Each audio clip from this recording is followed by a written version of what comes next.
नमस्कार. आजच्या आपल्या व्हिडिओमध्ये चालू घडामोडी या विषयातील जे प्रमुख असे टॉपिक आहे यावर आपण एक व्हिडिओ सिरीज स्टार्ट केलेली आहे. आणि आजच्या आपल्या या व्हिडिओमध्ये समान नागरी संहिता हा आपण चालू घडामोडीतील एक महत्त्वाचा टॉपिक आपण आजच्या आपल्या या व्हिडिओमध्ये घेणार आहोत. आता समान नागरी संहिता हा चालू घडामोडीतील टॉपिक आपल्याला बघितलं तर 2025, त्यानंतर 2026मधील मार्च महिना आणि 2026मधील एप्रिल महिना, म्हणजे ही जी न्यूज आहे ही 2025पासून सुरू आहे. बरोबर आहे. म्हणजे ही न्यूज आपल्याला चालू घडामोडीमध्ये प्रत्येक वर्षी आपल्याला दिसून येत आहे. त्यामुळे बघितलं तर आपण राज्यसेवेचा अभ्यास करत असेल, म्हणजे बघितलं तर MPSCचा राज्यसेवेचा आपण अभ्यास करत असेल तर राज्यसेवेमध्ये बघितलं तर अशा टाईपचे जे प्रश्न आहे हे परीक्षेमध्ये आपल्याला भरपूर वेळा विचारताना दिसून येते. त्याचबरोबर आपण MPSCमध्ये राज्यसेवा त्याचबरोबर कंबाईनचा आपण अभ्यास करत असेल तर या टॉपिकवर आपल्याला प्रश्न दोन प्रकारे विचारू शकतात. एक प्रश्न बघितलं तर वन लायनर आणि दुसरा प्रश्न बघितलं तर मल्टी लायनर. मल्टी लायनर यासाठी कारण बघितलं तर हा टॉपिकच बघितलं तर आपल्याला तेवढा का म्हणतो परीक्षेच्या दृष्टिकोनातून महत्त्वाचा आहे. त्यामुळे मला तर असं वाटते की कंबाईन असो की राज्यसेवा यामध्ये हा मल्टी लायनरवरच प्रश्न येऊ शकतो.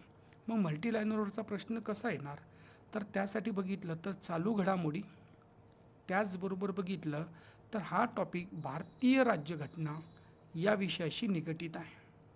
मग आपल्याला बघितलं तर या टॉपिकवरच्या प्रश्नासाठी चालू घडामोडीच्या पॉईंट ऑफ व्ह्यूनी कोणते पॉईंट आपल्याला लक्षात ठेवावं लागणार. त्याचबरोबर बघितलं हा समान नागरी संहिता आहे यासाठी बघितलं तर भारतीय राज्यघटनेतील कोणत्या कलमा आहे आणि भारतीय राज्यघटनेमध्ये समान नागरी संहिता याबद्दल आपल्याला कोणते पॉईंट दिलेले आहे हे पण पॉईंट आपल्याला परीक्षेच्या दृष्टिकोनातून लक्षात ठेवणं गरजेचं आहे. म्हणजे बघितलं तर चालू घडामोडी या विषयाचा आपण अभ्यास करत असतो त्यावेळेस बघितलं तर आपण कोणत्या टॉपिकवरची चालू घडामोडी आहे, म्हणजे कोणत्या टॉपिकवर ही घडामोडी आहे हे आपल्याला लक्ष देणं गरजेचं आहे. अशाच पद्धतीने बघितलं तर यानंतरसुद्धा आपण बघितलं तर परीक्षेच्या पॉईंट ऑफ व्ह्यूनी जे महत्त्वाचे टॉपिक आहे यावर बघितलं तर आपण ही व्हिडिओ सिरीज घेत आहोत. आणि यावरचे जेवढे पण टॉपिक आहे हे द हिंदू या न्यूजपेपरमधून आपण घेत आहोत. म्हणजे द हिंदू हा जो न्यूजपेपर आहे यामधली जी माहिती आहे ही एक ऑथेंटिक माहिती असते आणि याच माहितीवर आधारित आपल्याला परीक्षेमध्ये प्रश्न विचारण्यात येतात. तर आता आपण क्लासला सुरुवात करू आणि कोणते पॉईंट आपल्याला महत्त्वाचे आहे हे पहिले आपण समजून घेऊ. सुरुवातीला बघू की पहिला पॉईंट महत्त्वाचा आहे की हा समान नागरी संहिता म्हणजे काय, हा पॉईंट आपण समजून घेऊ. बघा मुलांनो, आपल्या देशामध्ये अशा भरपूरशा धर्म, जात आणि जमाती आहे आणि प्रत्येक धर्मामध्ये बघितलं तर वेगवेगळे असे नियम आहे. बरोबर आहे. जसं फॉर एक्झाम्पलमध्ये बघितलं तर मुसलमानामध्ये वेगळे मुस्लिम या धर्मामध्ये वेगळे नियम दिसतात, हिंदू या धर्मामध्ये वेगळे नियम दिसतात. त्याचबरोबर बघितलं तर आपण बौद्ध असेल त्याचबरोबर शीख असेल अशा प्रत्येक धर्मामध्ये वेगवेगळे नियम आहे. मग आता या समान नागरी संहिता याचं काम काय, तर बघितलं तर हे सर्व जे नियम प्रत्येक धर्मांसाठी वेगवेगळे आहे हे सर्व नियम बघितलं तर मुलांनो एकाच कायद्याखाली आणण्यासाठी हा समान नागरी संहिता आहे. म्हणजे सिम्पली एकच गोष्ट आहे मुलांनो की प्रत्येक धर्मांसाठी वेगवेगळे नियम न ठेवता सर्व धर्मासाठी फक्त एकच नियम ठेवणे हाच बघितलं तर या समान नागरी संहितेचा उद्देश आहे. बरोबर आहे. हा पॉईंट आपल्याला समजला की समान नागरी संहिता म्हणजे काय. आता दुसरी गोष्ट मुलांनो बघितलं तर समान नागरी संहिता हा आपल्या भारतीय राज्यघटनेमधील प्रकरण, हा पॉईंट महत्त्वाचा आहे. भारतीय राज्यघटनेमधील प्रकरण जे राज्य धोरणाची मार्गदर्शक तत्त्वे यामध्ये नमूद आहे आणि यामधली कलम क्रमांक 44 यामध्ये बघितलं तर समान नागरी संहिता हा अंतर्भूत आहे. आता बघा मुलांनो, MPSCचा आपण विचार केला त्यामध्ये कंबाईन असो की राज्यसेवा यापूर्वीसुद्धा मुलांनो समान नागरी संहिता यावर आयोगाने प्रश्न विचारलेला आहे आणि हा प्रश्न बघितलं तर या कलमाच्या संदर्भातला आहे. बरोबर आहे. आता आपल्याला पूर्ण क्लिअरिटी आलेली आहे की समान नागरी संहिता म्हणजे काय आणि याचा बघितलं तर भारतीय राज्यघटनेमध्ये कोणत्या कलमामध्ये हा अंतर्भूत आहे. या दोन गोष्टी आपल्याला क्लिअर झालेल्या आहे. आता आपण जाऊ पुढच्या पॉईंटकडं. आता बघा, आता आपल्याला 2025 म्हटलं होतं. आता बघा, इथून आता आपल्याला ही चालू घडामोडी आपल्याला समजून घेणं गरजेचं आहे. आता हा समान नागरी संहिता लागू करणारा सर्वात पहिलं राज्य कोणतं आहे, तर त्याचं नाव आहे बघितलं तर उत्तराखंड. म्हणजे उत्तराखंड हे भारतातलं पहिलं राज्य आहे मुलांनो, की बघितलं तर समान नागरी संहिता लागू करणारा. आणि याची दिनांक बघितलं तर 27 जानेवारी 2025. आता ही झाली मुलांनो बघितलं तर पहिला पॉईंट.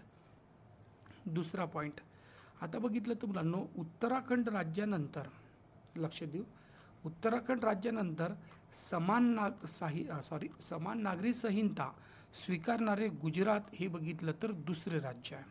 म्हणजे पहिलं राज्य कोणतं, उत्तराखंड, आणि दुसरं बघितलं तर गुजरात.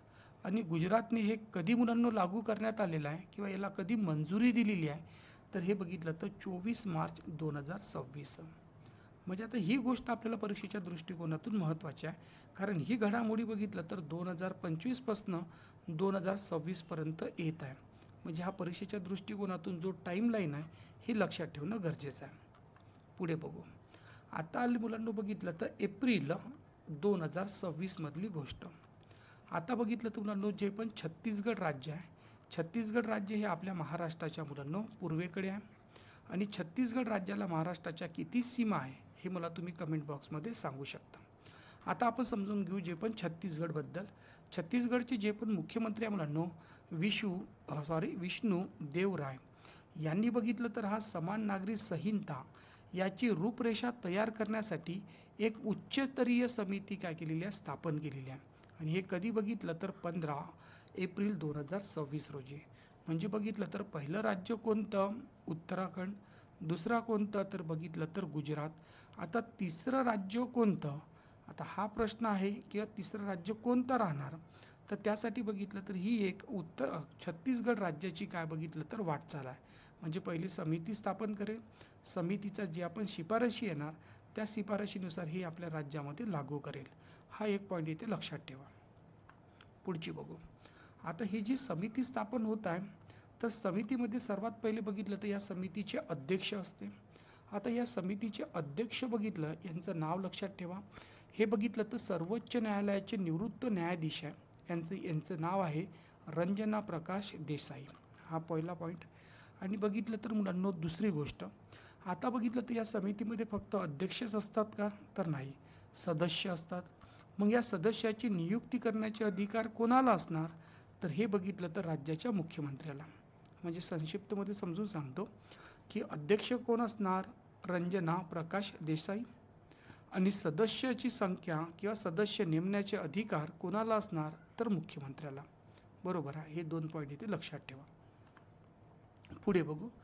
आता बघा मुलांनो हा जो कायदा आहे, या कायद्याचं बघितलं तर मुख्य उद्दिष्ट काय हे समजून घेणं गरजेचं आहे. आता बघा मुलांनो ही जी न्यूज आपल्याला जेवढी चालू घडामोडीच्या संदर्भात महत्त्वाची आहे, तेवढीच बघितलं तर भारतीय राज्यघटना या विषयाशी सुद्धा महत्त्वाची आहे. कारण तुम्ही अलीकडच्या काळामध्ये MPSCचे पेपर बघितले असेल 2024 2025, यामधले मुलांना जो पूर्वपरीक्षेमधील GS विषय आहे, या GS विषयामध्ये बघितलं त्यामध्ये स्पेशली बघितलं तर मुलांना भारतीय राज्यघटना आणि इकॉनॉमिक्स यावरचे प्रश्न हे करंट बेस प्रश्न आहे. म्हणजे ज्या गोष्टी करंटमध्ये सुरू आहे त्यावर बघितलं तर GSमध्ये प्रश्न विचारण्यात येत आहे. त्याच्यामुळे आपल्याला ह्या पण पॉईंट इथे लक्षात ठेवणं गरजेचं आहे. आता बघा यामध्ये मुख्य उद्दिष्ट काय, तर यामध्ये विवाह, घटस्फोट, वारसा हक्क आणि दत्तक विधान यासारख्या बाबीचे नियमन करण्यात, म्हणजे याच्यासाठी नियम तयार करणे हा याचा का म्हणतो बघितलं तर एक उद्देश आहे. त्यानंतर धर्माच्या आधारित वैयक्तिक कायद्याची जागा एक समान कायदेशीर रचने करणे हे या का म्हणतो बघितलं तर का म्हणून आपण कायद्याचं का म्हणून बघितलं तर याचं उद्दिष्ट आहे. त्यानंतर बघा एक समानतेचा उद्देश कायदेशीर विसंगती दूर करणे आणि कोणत्याही धार्मिक निष्ठेचा विचार न करता सर्व नागरिकांना समान अधिकार मिळतील याची खात्री करणे.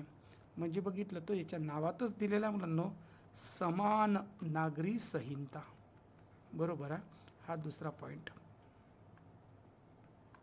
पुढे बघू.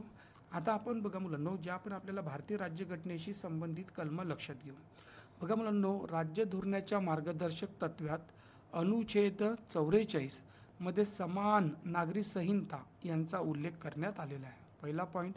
त्याचबरोबर बघितलं तर मुलांनो, भारतातील सध्याचे जे पण वैयक्तिक कायदे हे धर्म आणि बघितलं तर सामाजिक परंपरेनुसार भिन्न आहेत आणि ही भिन्नता दूर करण्यासाठी बघितलं तर हा समान नागरी संहितेचा इथे काय होतो, वापर होतो. त्यानंतर पुढचा पॉईंट आहे, आपल्या भारतीय संविधानामध्ये नमूद केलेल्या मुलांना बघितलं तर अनुच्छेद 14 मध्ये कायद्यासमोरील समानता सुनिश्चित करणे, म्हणजे बघितलं तर भारतातील सर्व व्यक्ती कायद्यासमोर काय आहे, समान आहे. हे बघितलं तर आपल्याला कलम क्रमांक 14 मध्ये सांगण्यात आलेलं आहे. बरोबर आहे. आता बघा, राज्य कायदेशीर सुधारणाचा पुढाकार घेऊ शकतात, परंतु समान नागरी संहितेची अंमलबजावणीचे परिणाम मात्र राष्ट्रीय स्तरावर होतात. म्हणजे बघितलं तर हे समान नागरी संहितेसाठी राज्य पुढाकार घेतात, पण याचे मुलांना जे पण परिणाम आहे हे आपल्याला बघितलं तर केंद्र काय म्हणतो, राष्ट्रीय स्तरावर आपल्याला दिसून येतात. आता ही जी न्यूज होती मुलांनो, या न्यूजमध्ये आपण बघितलं तर परीक्षेच्या दृष्टिकोनातून दोन गोष्टी आपण समजून घेतल्या. पहिला जो पार्ट आहे मुलांनो, हा चालू घडामोडीच्या संदर्भामध्ये कोणकोणते पॉईंट होते आपण ते क्लिअर केलेले आहे. त्याचबरोबर बघितलं तर याच चालू घडामोडीची भारतीय राज्यघटनेशी आपण संबंध जोडून त्यावरचे आपण काही पॉईंट इथे क्लिअर केलेले आहे. अशाच पद्धतीने मुलांना बघितलं तर जे पण महत्त्वाचे टॉपिक आहे मुलांना आपल्याला MPSCच्या पॉईंट ऑफ व्ह्यूनी हे सर्व टॉपिक आपण आपल्या या चॅनलवर घेण्यात येणार आहे. त्यासाठी बघितलं तर तुम्ही चॅनलला सबस्क्राईब करा आणि चॅनलवर नवीन असाल तर चॅनलला सबस्क्राईब करायला विसरू नका. ओके, चला, thank you very much, take care.